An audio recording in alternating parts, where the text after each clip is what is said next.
Bonjour, on pense souvent que la relation avec son cheval, ça se passe surtout en selle. Mais et si je vous disais que la vraie magie opère bien avant, les deux pieds sur terre? C'est tout le principe du mythosaldate, le travail au sol.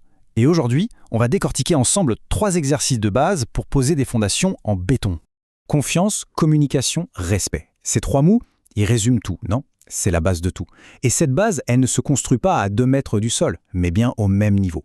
C'est là que tout commence, que le cheval nous perçoit comme un vrai partenaire, et pas juste comme quelqu'un sur son dos. Alors, au programme aujourd'hui, c'est simple. D'abord, on va voir pourquoi ce travail est si important. Ensuite, on passera aux choses sérieuses, comment bien démarrer en toute sécurité. On verra 2 exercices clés, la marche et l'arrêt, puis le reculé. Et pour finir, on se donnera toutes les clés pour que ça soit une réussite à chaque fois. Allez, c'est parti! Alors pourquoi est-ce qu'on devrait passer du temps à marcher à côté de son cheval? Est-ce que ça vaut vraiment le coup? Oh que oui. Le mythosaldate, ce n'est pas juste un petit plus, c'est carrément le socle de la relation. On va voir ça en 5 points très clairs. Premier bénéfice, et c'est le plus évident, le lien. Au sol, on change de rôle. On n'est plus seulement celui qui demande, on devient un guide, un leader en qui on peut avoir confiance.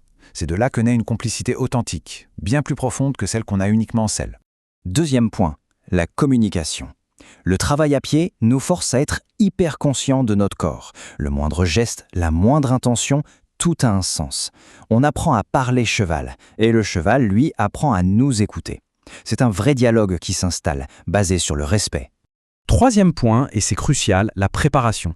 On pourrait croire que c'est déconnecté du travail monté, mais c'est tout l'inverse. Un arrêt net et calme demandé en main, c'est un arrêt qui sera 10 fois plus facile à obtenir en selle. C'est un transfert direct de compétences. Quatrièmement, la gestion. On a tous connu ça, un cheval qui a un peu trop d'énergie, qui est un peu stressé. Eh bien, le travail au sol est l'outil parfait pour canaliser tout ça, pour le reconnecter à nous et pour éviter que la pression ne monte. C'est une vraie soupape de sécurité. Et enfin, le bien-être de sa tête. Franchement, qui aime faire la même chose tous les jours? Personne. C'est pareil pour les chevaux. Le travail au sol, c'est une bouffée d'air frais qui brise la routine, qui stimule leur intelligence et qui les garde motivés. Ok, on a vu la théorie, passons à la pratique. Mais avant de faire le moindre pas, il y a une règle d'or, non négociable, la sécurité. C'est la base de tout. Sans ça, impossible d'avoir une bonne séance. Voyons vite fait les bons réflexes et ce qu'il faut absolument éviter. La base, c'est de toujours se placer au niveau de l'épaule du cheval, jamais derrière. Pour la longe, on la tient fermement, mais on ne l'enroule surtout pas autour de la main ou des doigts. C'est un réflexe hyper dangereux. Et bien sûr, des chaussures fermées, c'est le minimum. Et la bonne nouvelle, c'est qu'il ne faut pas grand-chose pour démarrer. Un licol plat tout simple en cuir ou en nylon et une longe de 2 ou 3 mètres, c'est parfait. Les gants, c'est une bonne idée pour protéger ses mains.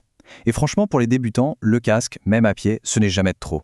Allez, on attaque le premier exercice. C'est le plus simple, mais aussi le plus fondamental, la marche et l'arrêt. C'est un peu comme apprendre l'alphabet de la communication au sol. L'objectif, c'est quoi? C'est que le cheval devienne notre miroir. On avance, on ralentit, il ralentit, on s'arrête, il s'arrête. Le tout dans le calme, sans qu'il tire comme un fou ou qu'il traîne les pieds. Juste une connexion à notre rythme. Concrètement, comment on fait? Pour démarrer, on se grandit, on prend une bonne inspiration et on avance d'un pas décidé en disant « marche ». Pour l'arrêt, c'est l'inverse. On ralentit nos pas, on expire et on dit notre mot-clé comme « stop ». La longe, elle est juste là pour confirmer, mais on ne tire surtout pas dessus.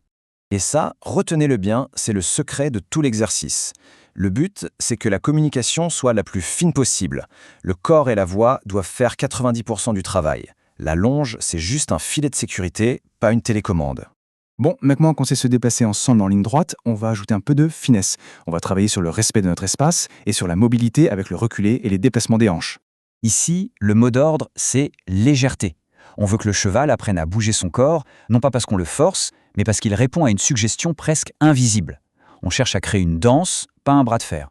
Pour le faire reculer, c'est simple. On se met face à lui, on se redresse pour prendre de l'espace et, si besoin, on applique une toute petite pression avec le bout des doigts sur son poitrail. Pour les hanches, on se place à leur niveau et on demande un pas de côté.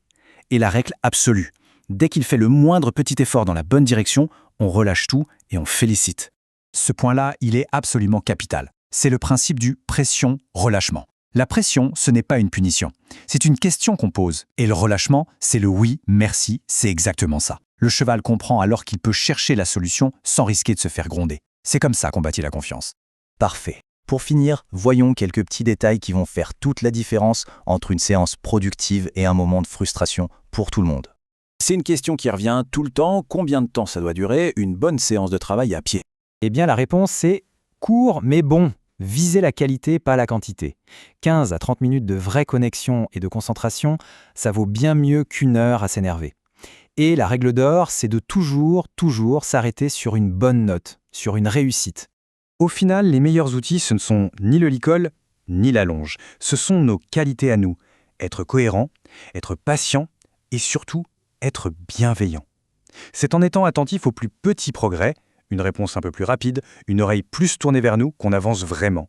Pour conclure, s'il n'y a qu'une chose à retenir, c'est celle-ci. Chaque minute qu'on passe au sol avec son cheval est un investissement. C'est probablement l'investissement le plus rentable qu'on puisse faire pour une relation solide, durable et basée sur un vrai respect mutuel.